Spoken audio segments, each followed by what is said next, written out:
Bapak Ibu Saudara yang dikasihi Tuhan Yesus Kristus, kita kembali beribadah di rumah karena wabah virus corona yang masih terus menguji keimanan kita termasuk.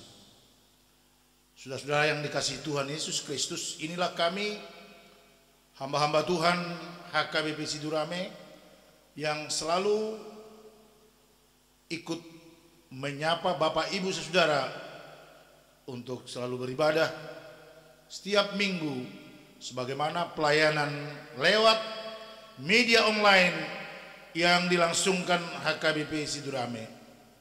Oleh karenanya, marilah kita selalu berharap akan Allah, karena Dia pasti menjaga kita.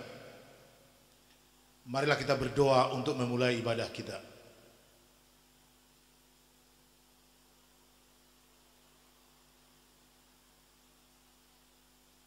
Amin. Saudara-saudara seiman, mari kita satukan hati kita mulai ibadah kita. Kita puji Tuhan dari buku ND nomor 14 ayat 1 sampai 3.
Di dalam nama Allah Bapa dan nama anaknya Tuhan Yesus Kristus dan nama Roh Kudus yang menciptakan langit dan bumi.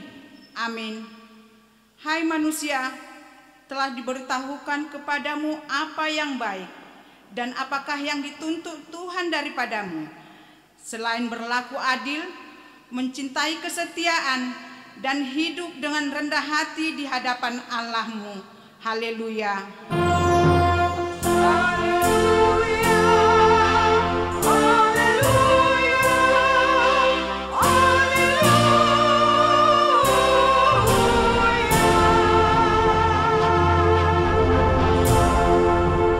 Kita berdoa. Ya Tuhan Allah yang Maha Kuasa dan Pengasih, Engkau menghendaki agar kami hidup dan berbahagia. Berulang kali dan dalam berbagai cara Tuhan membicarakan kepada kami agar kami bangun dari kegelapan dan mengenal kebahagiaan yang dari Tuhan.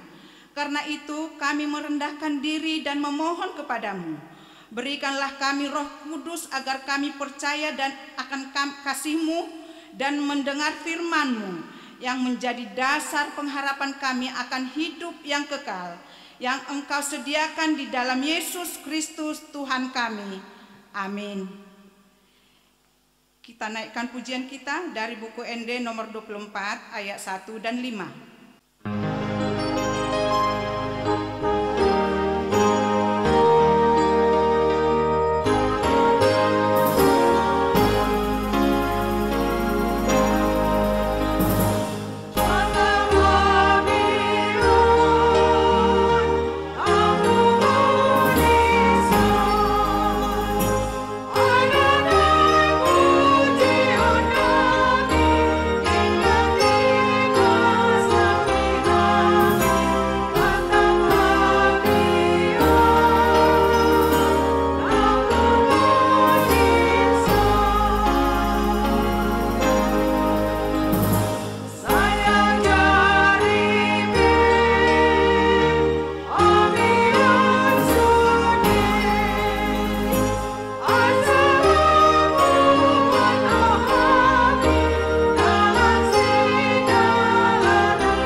Marilah kita mendengarkan hukum Tuhan pada minggu ini sesuai yang tertulis di Amsal 30 ayat 17.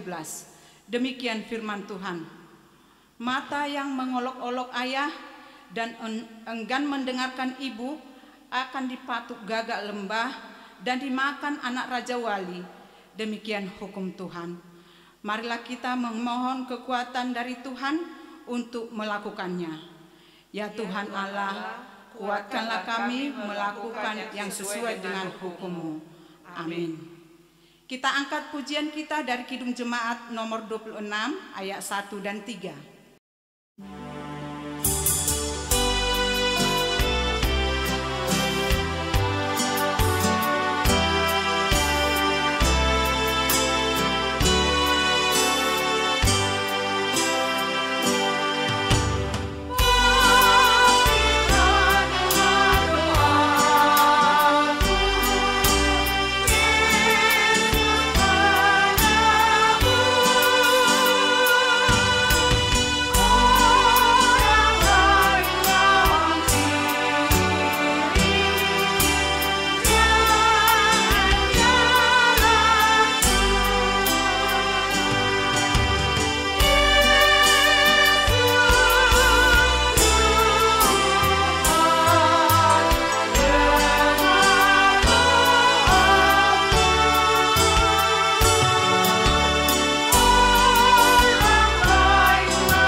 Marilah kita berdoa untuk meminta pengampunan dosa kita kepada Tuhan.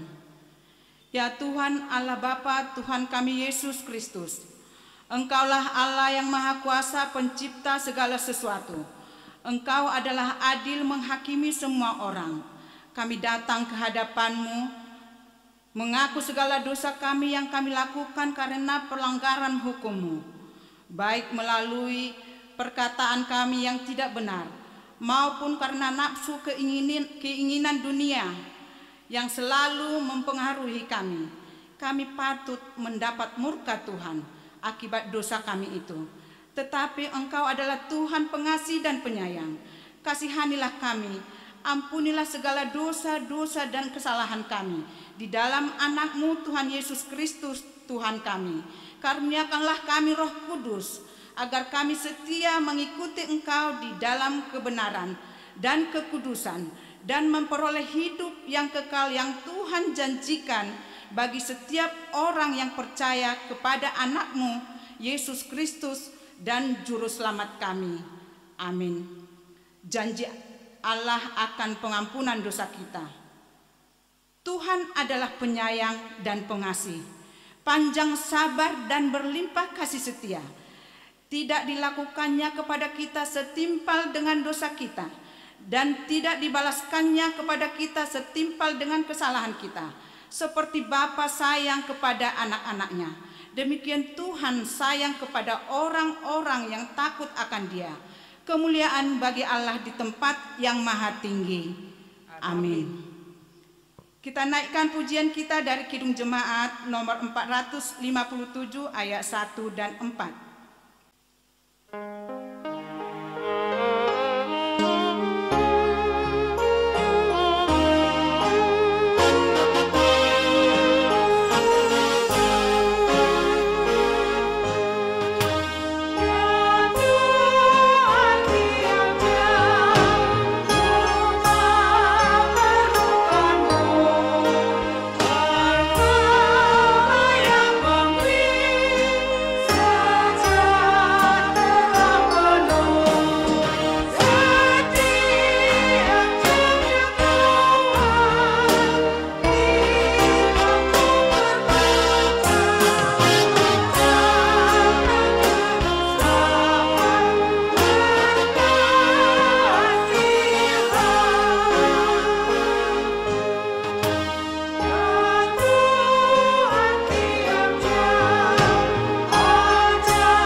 Marilah kita membaca nats epistel pada minggu ini sesuai yang tertulis di Kidung Agung 8 ayat 5 sampai 7.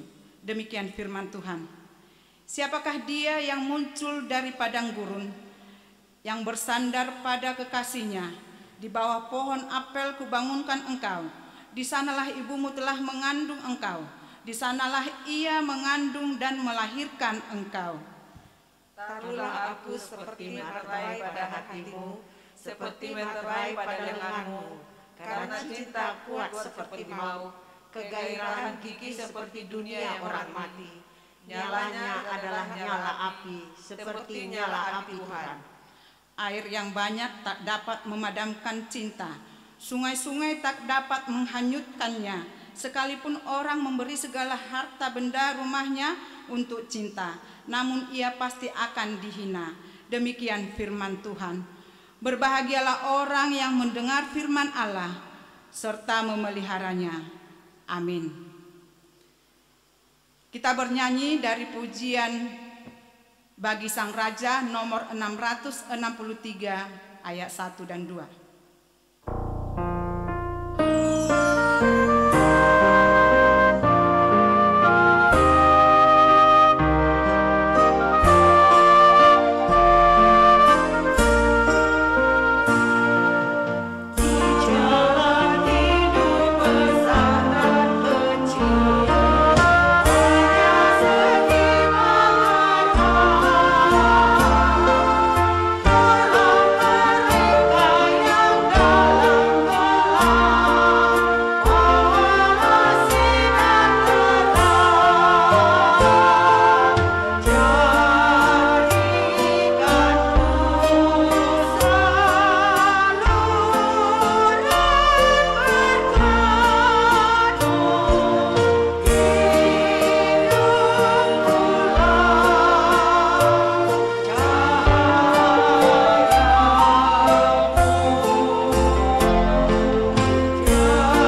kita bersama-sama mengaku iman kepercayaan kita sebagaimana teman-teman seiman di seluruh dunia.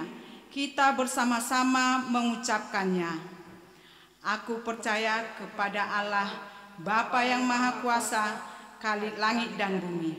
Aku percaya kepada Yesus Kristus, Anaknya yang tunggal Tuhan kita, yang dikandung daripada Roh Kudus, lahir dari anak darah Maria, yang menderita sengsara di bawah pemerintahan Pontius Pilatus, disalibkan, mati dan dikuburkan, yang turun ke dalam kerajaan maut, pada hari yang ketiga, bangkit pula dari antara orang mati, naik ke surga, duduk di sebelah kanan Allah Bapa yang Maha Kuasa.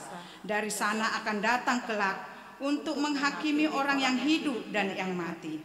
Aku percaya kepada Roh Kudus dan adanya satu gereja yang kudus, persekutuan orang kudus, pengampunan dosa, kebangkitan daging dan hidup yang kekal. Amin. Kita mendengarkan warta jemaat. Salam. Horas. Horas. Marilah kita mendengar warta jemaat HKBP Sidorame Resort Medan Timur, Minggu tanggal 28 Juni tahun 2020. 1 Romawi Paria Warta. 1. Nama minggu. Nama minggu kita pada hari ini adalah minggu ketiga setelah Trinitatis. Topik minggu, membangun keluarga bahagia. 2. Bunga altar. 1. Yang menyediakan bunga altar pada minggu ini yaitu dari panitia pembangunan. 2. Yang menyediakan bunga altar pada Minggu 5 Juli 2020 yaitu keluarga Sintua M. Pardede Esa Boru Butar-Butar dari sektor Kampung Kristen. 2. Yang menyediakan bunga altar pada Minggu 12 Juli 2020 yaitu keluarga Kapten CPN S. Tukir Boru Tumanggor sektor Deli Sekra. 3. Yang menyediakan bunga altar pada Minggu 19 Juli 2020 yaitu keluarga Kamar Paung Esa Boru Panggabean sektor Kampung Kristen. 3. Celengan dalam rangka pesta Gotilon atau pesta panen yang akan kita adakan pada tahun 2020 di Gereja HKBP Sidorame. Panitia telah mempersiapkannya sesuai dengan yang sudah diterima masing-masing jemaat lewat Sintua sektor untuk kita isi. Oleh karenanya, kami selalu mengingatkan kegiatan gereja kita tentang celengan dan untuk kita isi. 4. Parguru Malua tahun ajaran 2019-2020. 1. Hari Sabtu tanggal 27 Juni tahun 2020 pukul 15 WIB. Orang tua dan parguru Malua datang ke gereja untuk melengkapi administrasi. 2. Parguru Malua dan dengan itu dimohon kepada semua orang tua supaya membawa surat keterangan dari Sintua sektor masing-masing yang akan diserahkan pada pertemuan tersebut. Hari Minggu tanggal 28 Juni tahun 2020 pukul 15 WIB. Orang tua dan parguru Malua supaya hadir di gereja HKBP Sidorame untuk mengikuti kebaktian sekaligus pengambilan ayat Malua. Dimohon kepada orang tua dan parguru Malua supaya memakai masker setiap kegiatan atau pertemuan yang diadakan di gereja. 5. Kegiatan di gereja dan sektor. Berhubung dengan situasi virus corona yang belum membaik, jemaat gereja HKBP Sidorame diimbau agar tetap tinggal di rumah dan menjaga kesehatan serta kebersihan lingkungan masing-masing. Sehubungan dengan kebaktian Minggu tanggal 28 Juni tahun 2020 dan kebaktian sektor, marilah kita adakan di rumah masing-masing atau pelayanan online telah disediakan Parhalado HKBP Sidorame. Cenderamata kepada jemaat yang berulang tahun. Jemaat yang berusia 70 tahun segera memberitahukan kepada Sintua sektor sehubungan dengan COVID-19 akan diberikan nanti setelah kita beribadah seperti biasa. Penerimaan siswa-siswi Yayasan Pendidikan HKBP Sidorame tahun pelajaran 2020-2021. 1. Untuk tingkat SD 1 akreditasi B. 2. Untuk tingkat SD 2 akreditasi A. 3. Untuk tingkat SMP akreditasi A. 4. Untuk tingkat SMA akreditasi A. Pendaftaran tanggal 1 Juni sampai dengan 15 Juli tahun 2020 tanpa biaya pendaftaran. Yayasan memberikan bantuan berupa keringanan pembayaran SPP bagi siswa baru tahun pelajaran 2020-2021, yaitu 1. Kelas 1 SD tidak membayar SPP selama 6 bulan terhitung bulan Juli sampai dengan Desember 2020. 2. Kelas 7 SMP tidak membayar SPP selama 1 bulan, yaitu bulan Juli tahun 2020. 3. Kelas 9 SMA tidak membayar SPP selama 1 bulan, yaitu Juli tahun 2020. Keterangan lebih lanjut dihubungi Ibu Sintua M. Boru Siomping SPD. 2. Ibu A. Borlumbang Kaul SPD. 3. Ibu P. Simamora. 4. Ibu Dr. Randa N. Boru Simbolon. Keuangan. Diimbau kepada seluruh perahlado dan anggota jemaat HKBP Sidorame agar suri kiranya menyampaikan pelehan bulanan, persembahan kebaktian sektor, dan persembahan minggu yang kita adakan di rumah kita masing-masing. Boleh kita berikan kepada Sintua sektor atau langsung ke rekening gereja HKBP Sidorame nomor rekening 021600090 BNI Cabang Amin atas nama Robert Tambunan, supaya dapat dimasukkan ke warta jemaat pada minggu-minggu yang akan datang. 6. Minggu yang akan datang. Di minggu yang akan datang, yaitu minggu keempat setelah Trinitatis. 2. Romawi, warta keuangan. Warta keuangan jemaat kita lihat di lembar kopian. 3. Romawi, pemberitahuan. Jika ada kesilapan penulisan nama, marga dan setoran yang kurang tepat, kita konfirmasikan kepada Sintua sektor kita masing-masing supaya minggu depan dapat diperbaiki di warta jemaat. Demikian warta jemaat. Tuhan memberkati. Kita bernyanyi dari buku ND nomor 519 ayat 1 dan 2.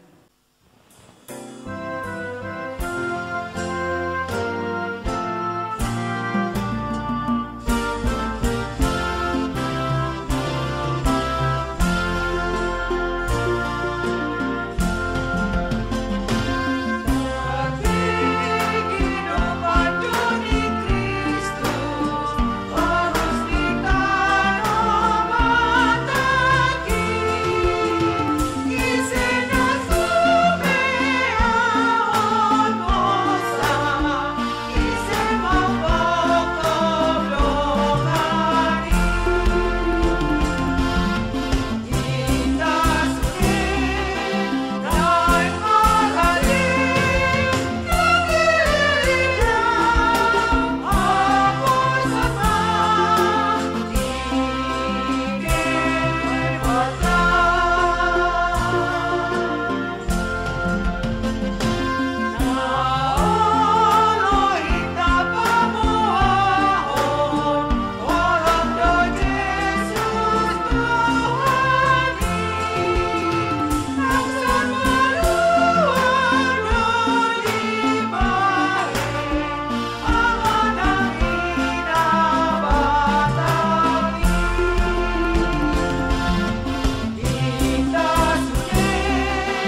Damai sejahtera Allah yang melampaui segala akal, itulah yang memelihara hati dan juga pikiranmu di dalam Kristus Yesus Tuhan kita.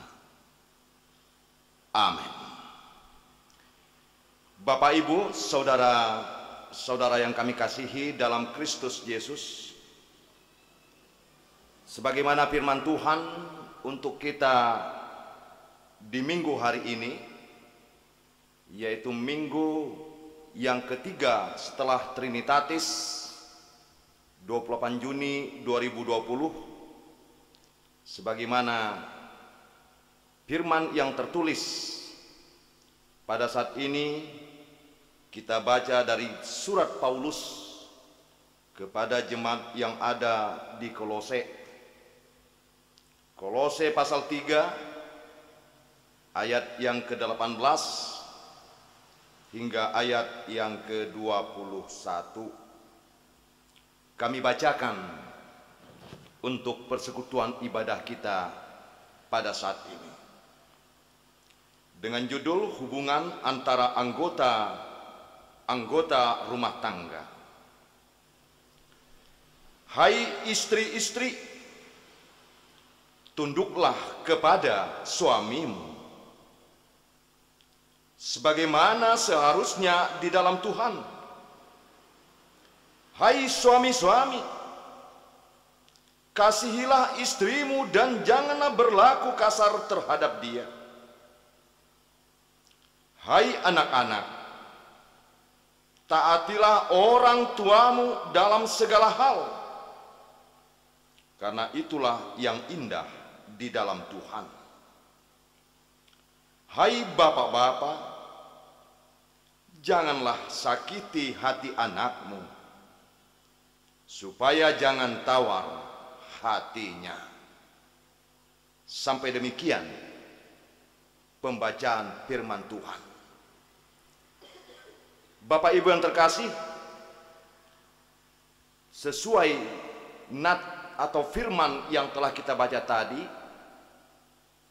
maka ditetapkan sebagai topik untuk minggu kita pada hari ini. Diminta setiap umat Kristen selaku orang percaya yang mengatakan bagaimana kita membangun keluarga bahagia.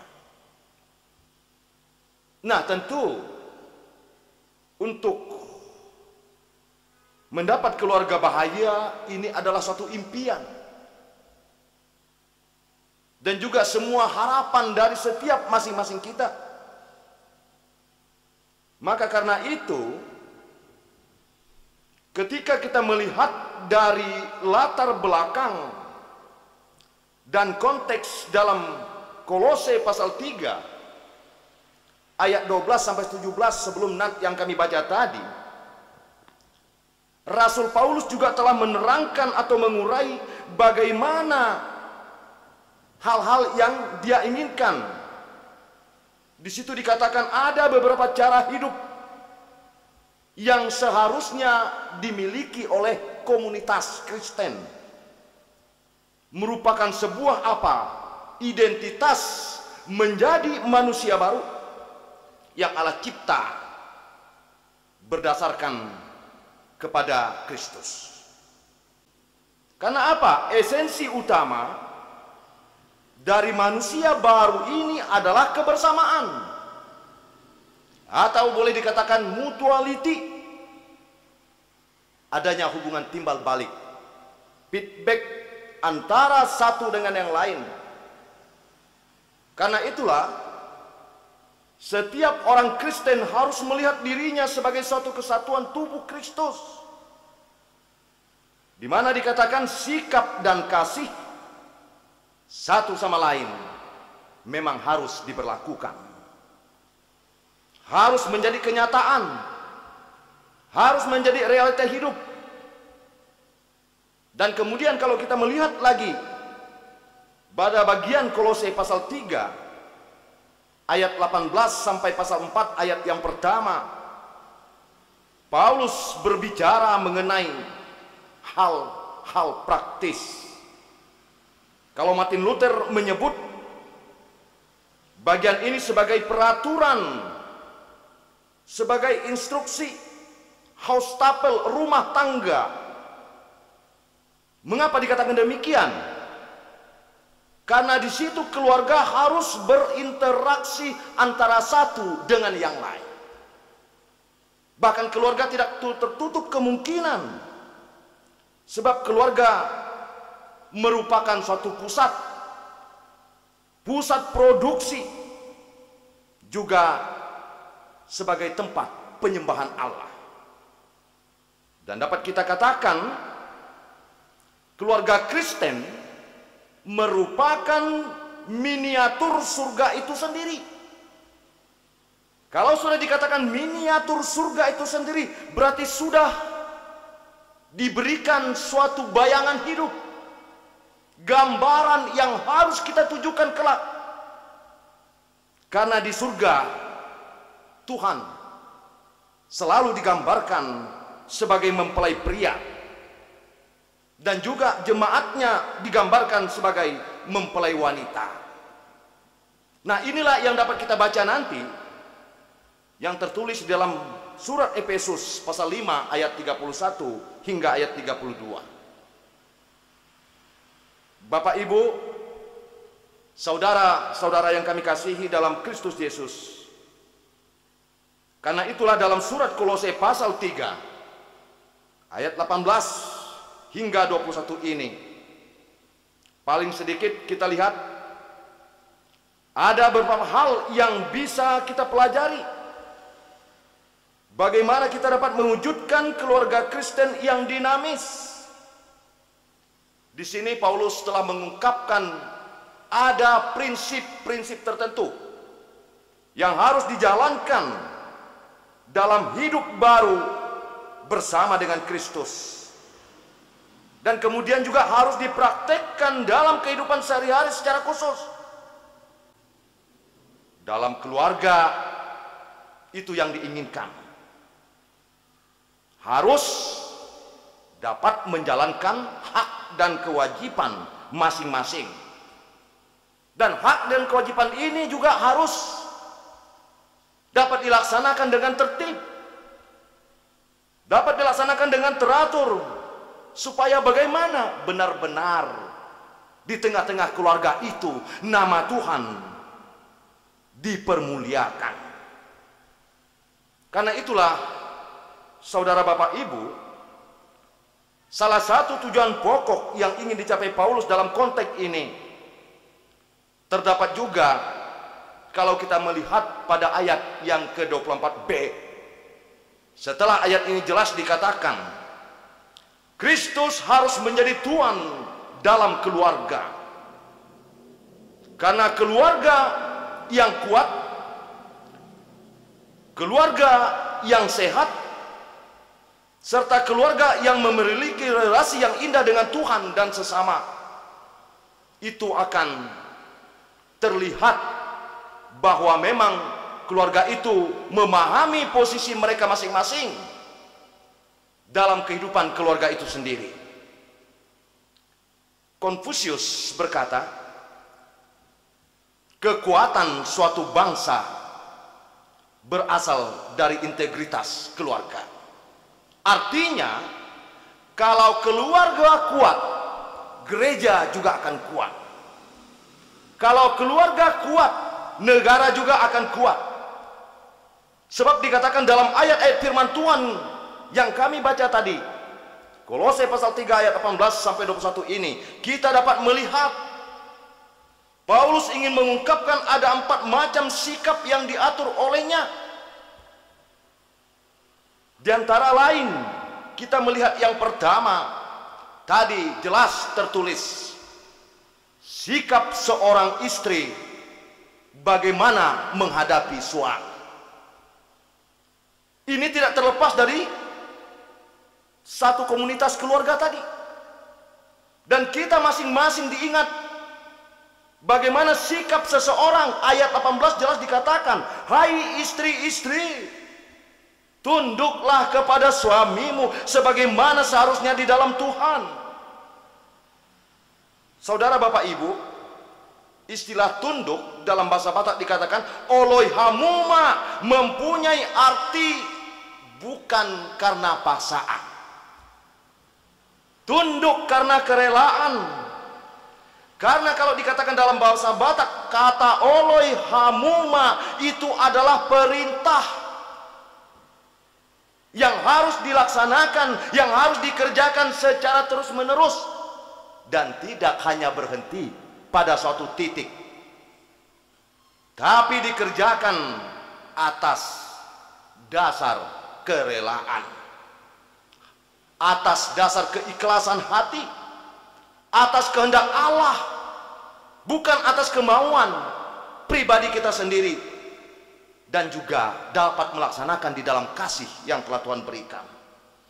Memang istilah tunduk terkadang dan istilah hormat boleh menjengkelkan bagi kaum ibu atau sang istri yang memiliki alasan yang rasional untuk dominan dalam keluarga tersebut.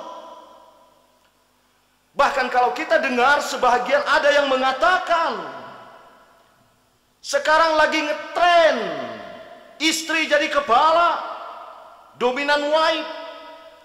Namun Bapak Ibu, keluarga yang berbahagia, keluarga yang telah diselamatkan oleh Tuhan, di sini kita jangan salah.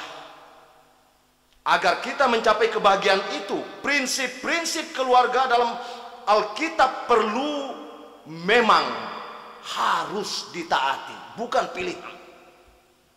Harus dilakukan.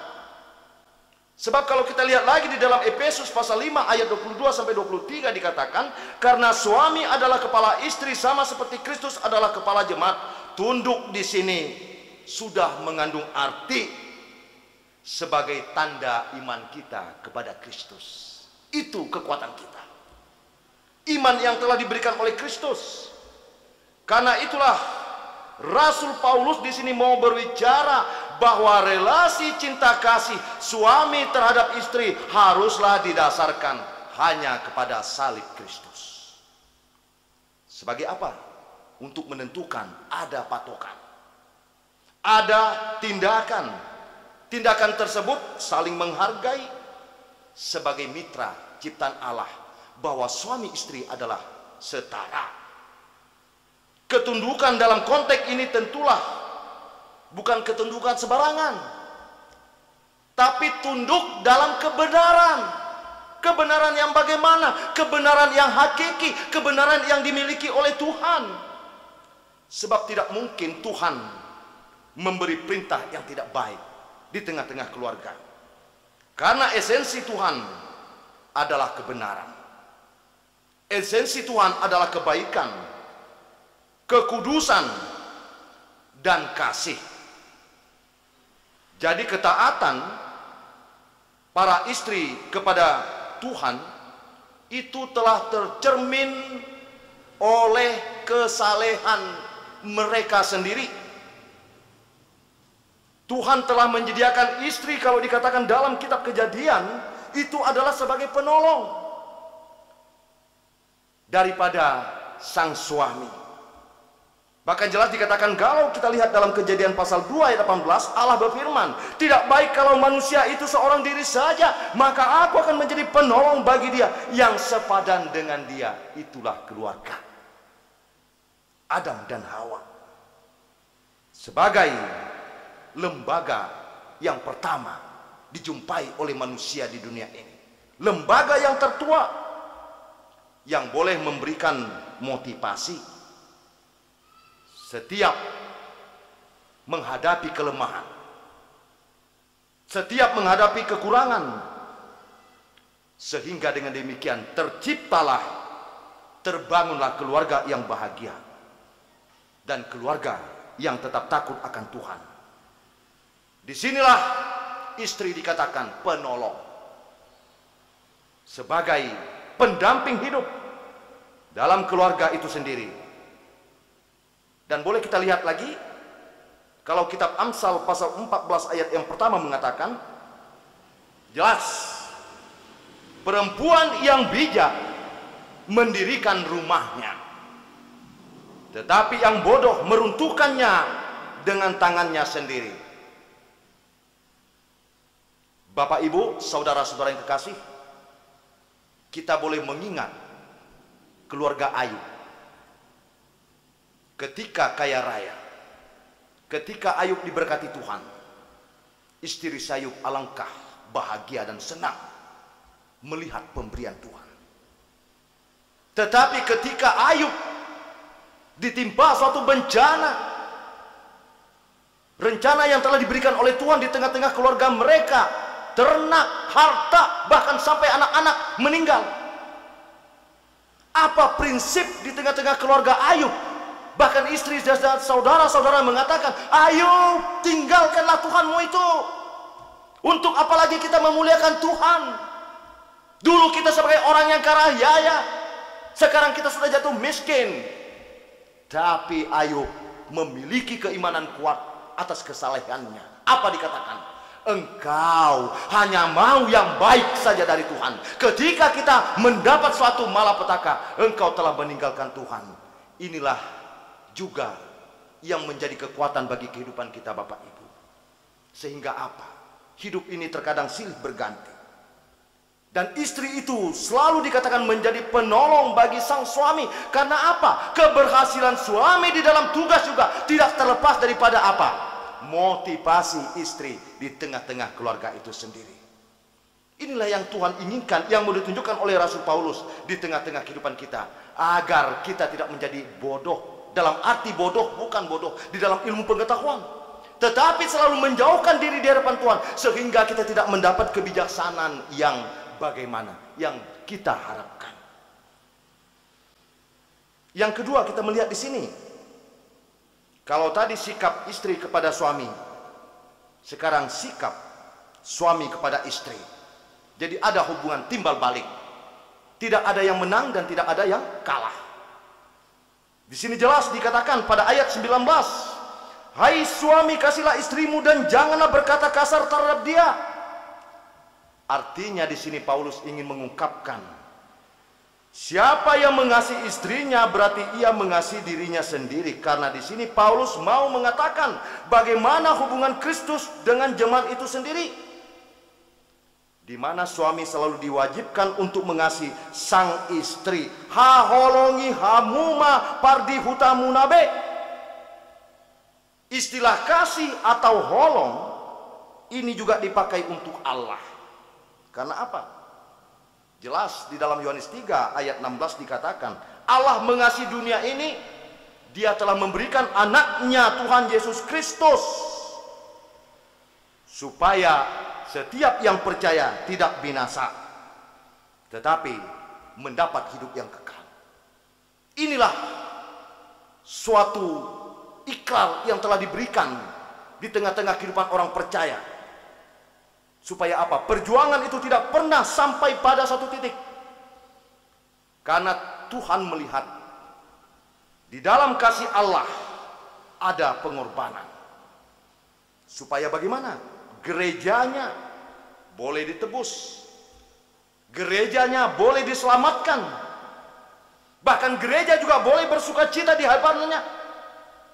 Jadi arti kasih bukan karena keterpaksaan, ini yang mau diungkapkan oleh Paulus, melainkan berdasarkan kasih Allah. Karena wujud kasih seorang suami kepada istri tidak membawa keresahan, tidak membawa kesusahan bagi keluarga. Jelas Paulus mengatakan di dalam hal ini tidak berlaku kasar dan tidak melukai perasaan mereka. Bahkan di dalam bahasa Batak dikatakan unang majuking hamu maradopon nasida. Unang majuking hamu maradopon nasida. Karena bukanlah itu tindakan kasih yang dari Allah. Tetapi ini jika berlaku, itu adalah tindakan kehidupan manusia lama yang telah berdosa tadi. Maka dikatakan seorang suami benar-benar di sini harus mengikuti teladan Kristus, sebagaimana Kristus yang telah mengasihi jemaatnya. Inilah yang dituntun kepada kita antara suami dengan sang istri. Jadi tidak terlepas dari hubungan feedback tadi, saling melengkapi, saling mengingat antara satu dengan yang lain. Apakah ini kita hadapi? Tidak. Bahkan di tengah-tengah keluarga pengharapan kita, ketika kita mempunyai anak, bagaimana yang kita hadapi? Di sini dikatakan Paulus pada yang ketiga, prinsip yang mau dikumandangkan di tengah-tengah kita dalam nat ini, sikap seorang anak di rumah tangga. Wah, terkadang kita menjadi bagaimana? Pusing, bingung ketika menghadap anak yang mungkin tidak menurut peraturan. Dikatakan ayat 20, hai anak-anak, taatilah orang tuamu dalam segala hal, karena itulah yang indah di dalam Tuhan. Kalau sudah dikatakan indah di dalam Tuhan, luar biasa. Kata taatilah, pangoloima, adalah wujud bahagian daripada iman di dalam keluarga. Kata taatilah itu adalah merupakan wujud di tengah-tengah harapan setiap keluarga. Karena perintah ini penting. Jelas dalam Patik atau hukum Taurat dikatakan, hukum yang kelima, hormatilah ayah dan ibumu, supaya lanjut umurmu di tanah yang diberikan oleh Tuhan Allahmu kepadamu. Supaya bagaimana? Semua keluarga itu merasa berbahagia, anak-anak merasa bahagia. Kita ingat, banyak anak yang tidak sadar dengan kemajuan zaman, dia menganggap orang tuanya adalah lebih jauh ketinggalan daripada dia, sehingga rasa hormat, etika sopan santun sudah jauh. Syukur Bapak Ibu, anak-anak di rumah kita masing-masing boleh kita pimpin, boleh menghormati kita pada saat ini. Inilah yang harus kita syukuri, bahwa Tuhan memberikan kebijaksanaan kepada kita untuk memimpin mereka. Bagaimana ketika kita melihat, merenungkan saudara-saudara kita yang lain, orang tua yang lain yang tidak dapat mengatur anak-anaknya, sedih bukan? Inilah gambaran kehidupan kita yang telah diberikan. Bagaimana orang tua juga harus menunjukkan sikap terlebih dahulu kepada anak-anaknya.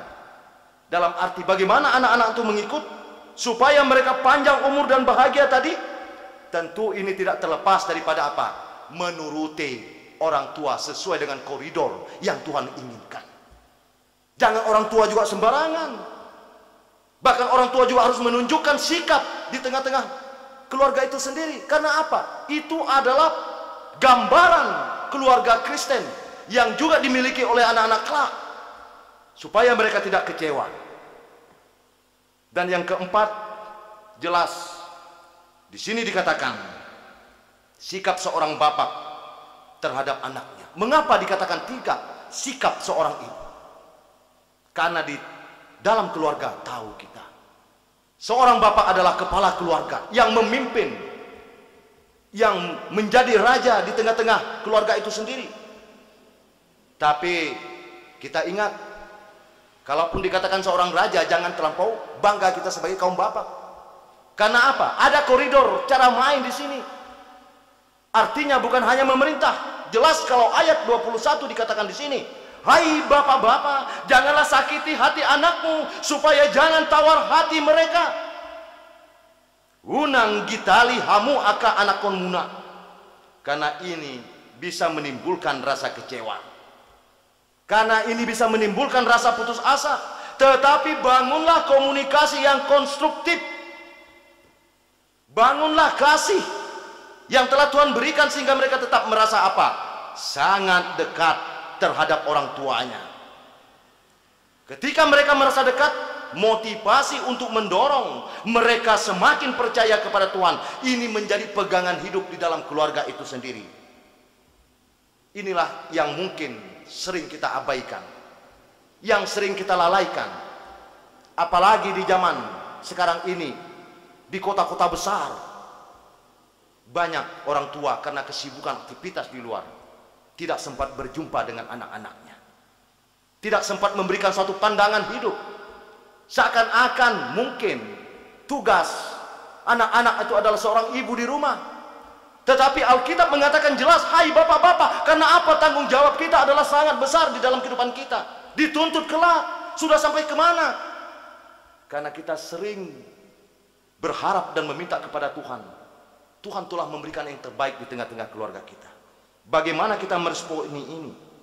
Tentu di dalam hal ini tidak lain, kekuatan Tuhanlah yang memberikan, sehingga kita boleh mampu untuk bersosialisasi di tengah-tengah mereka, sehingga mereka juga menganggap seorang orang tua, seorang bapak, seorang ibu menjadi sahabat yang lebih dekat dalam keluarga itu sendiri. Bahkan mereka semakin giat untuk melaksanakan bagaimana di tengah-tengah keluarga itu apa yang diharapkan oleh orang tua. Tapi jelas semuanya ini harus berlaku dengan standar yang telah Tuhan berikan. Karena itulah Bapak, Ibu dan saudara-saudari, di atas semua yang telah diterangkan oleh Nat kita tadi, semuanya itu untuk ditujukan. Nat ini mau mengatakan kepada kita, prioritaskan di dalam setiap keluarga Injil Kristus. Inilah yang menjadi tujuan utama yang membentuk keluarga itu sendiri. Ketika Injil itu hilang, maka karakter dan juga kehidupan keluarga itu juga akan hilang secara diam-diam. Karena apa? Setiap orang percaya Injil Kristus inilah yang membuat suami, Injil Kristus yang membuat istri dan anak-anak menjadi orang-orang baru hidup di dalam Tuhan. Sehingga apa? Kita dapat berkomunikasi dengan baik, kita dapat berinteraksi dengan baik, kita dapat membangun rumah tangga yang baik. Sebab kebahagiaan itu adalah harapan semua keluarga Kristen. Inilah yang dikatakan topik kita tadi. Inilah yang kita harapkan tadi. Siapa yang tidak ingin hidup bahagia? Semua. Tapi sebelum tentu semua ini bisa mencapai, mengalami ini, banyak kita yang menjadi gusar.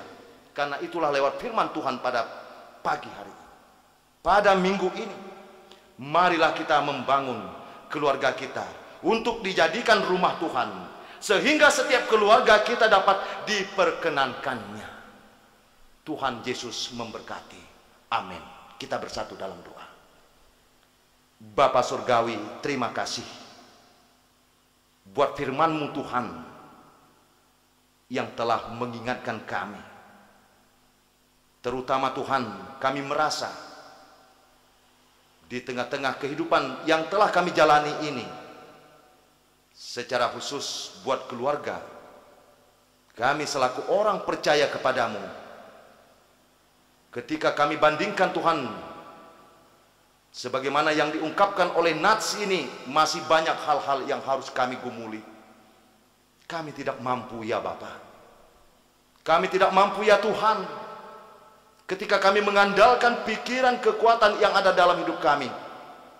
Tetapi biarlah kami mengundang Engkau setiap saat untuk memimpin keluarga kami, sehingga kami selaku orang tua, selaku kaum bapak, suami, istri atau ibu, bahkan kepada anak-anak kami, ada interaksi yang konstruktif yang begitu dapat kami jalankan Tuhan, ketika kami boleh mengundang Engkau setiap saat di dalam keluarga kami masing-masing. Untuk itu Tuhan, terima kasih buat firman-Mu yang boleh menyapa kami, sehingga kami ketika lalai, ketika gagal dalam menghadapi semuanya ini, Tuhan mau Roh-Mu campur tangan di dalam setiap kehidupan keluarga kami masing-masing.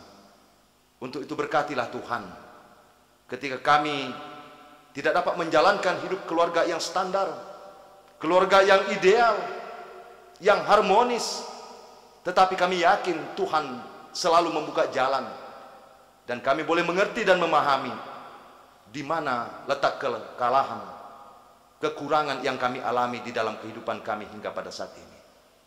Biarlah Tuhan lewat firman-Mu kami semakin dikuatkan dan tidak pernah menjadi orang yang putus asa, selaku orang tua, baik sebagai suami maupun istri, untuk menunjukkan sikap yang terbaik buat anak-anak kami di rumah masing-masing.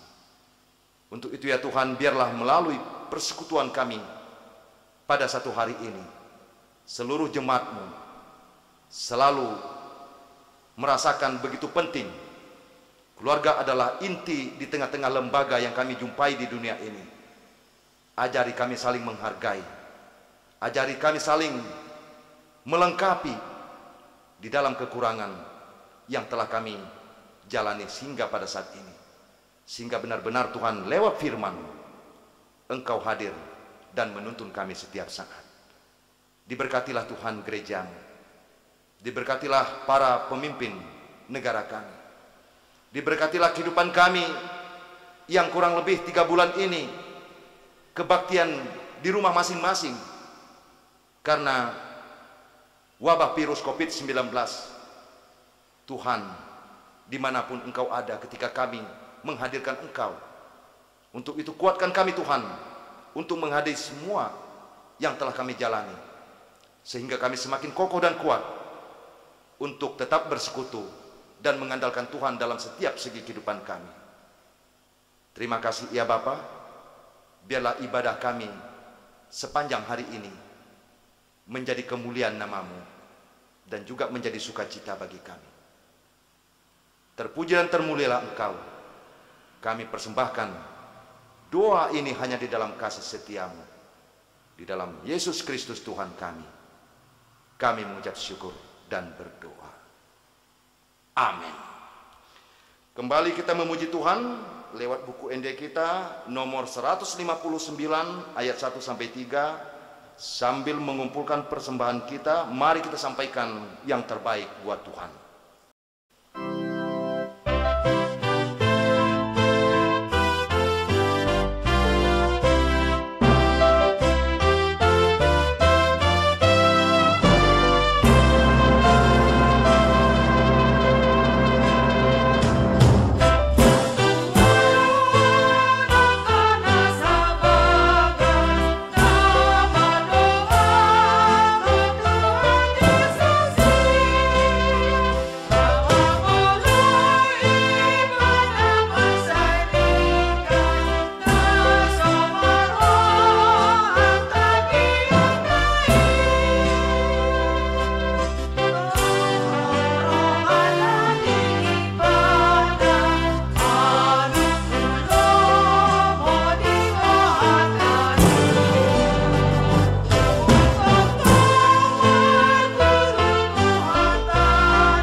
Marilah kita berdoa untuk menyerahkan persembahan kita kepada Tuhan. Ya Allah Bapa kami yang di surga, kami mengaku bahwa Tuhan adalah sumber dari segala karunia yang melimpah dalam kehidupan kami masing-masing. Sebagian daripada karunia itu kami serahkan kembali sebagai persembahan kepada Tuhan. Terimalah dan berkatilah persembahan umat-Mu ini agar dapat kami pergunakan untuk pekerjaan dan pelayanan kerajaan Tuhan di dunia ini. Bukalah hati kami untuk mengenal betapa banyak berkat dan karunia yang kami peroleh dari Tuhan, supaya kami senantiasa bersyukur kepadamu. Di dalam nama Yesus Kristus Tuhan kami. Amin.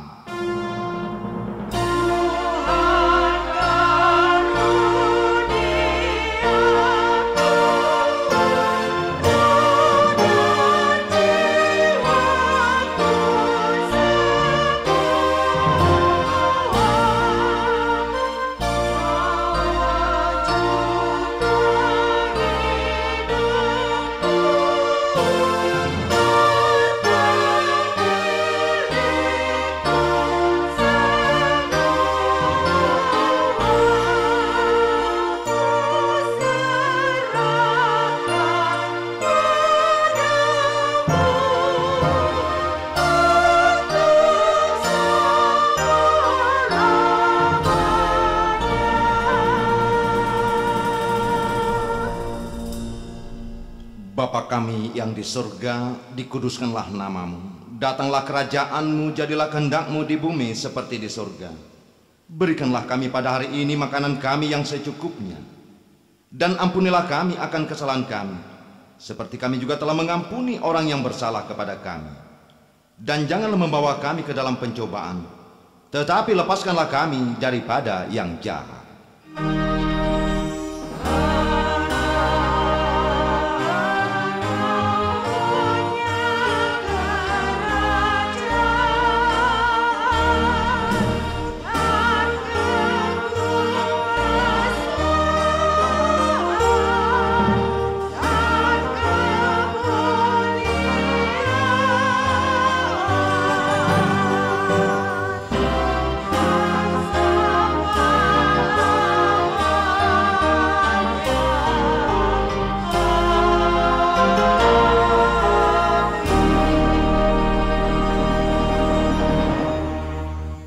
Terimalah berkat Tuhan. Tuhan memberkati engkau dan melindungi engkau. Tuhan menyinari engkau dengan wajah-Nya dan memberi engkau kasih karunia. Tuhan menghadapkan wajah-Nya kepadamu dan memberi engkau damai sejahtera. Amin.